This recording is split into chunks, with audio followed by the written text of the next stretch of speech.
انس بن مالک رضی اللہ تعالیٰ عنہ اس روایت کے راوی ہیں، وہ کہتے ہیں کہ رسول اکرم صلی اللہ علیہ وسلم نے ارشاد فرمایا کہ سکون اور اطمینان سے کوئی کام کرنا، ٹھہر ٹھہر کر کوئی کام کرنا، یہ اللہ کی طرف سے ہے، اور جلد بازی یہ شیطان کی طرف سے ہے، اور اللہ کی ذات سے زیادہ عذر قبول کرنے والی کوئی شے نہیں ہے، اور اللہ کے نزدیک حمد سے زیادہ کوئی چیز محبوب نہیں۔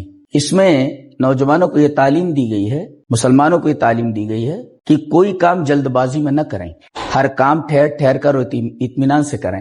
یہ نوجوان آج کل جو موٹر سائیکلوں کے ذریعے اسٹنٹ کرتے ہیں اور بڑی تیز رفتاری کے ساتھ گزرتے ہیں، یہ تیز رفتاری اے نوجوانوں تمہاری زندگی کا فخر نہیں بلکہ یہ تمہاری ہلاکتوں کا سامان ہے۔ تیز رفتاری کا نشہ اور انجام قبر کی خاموشی۔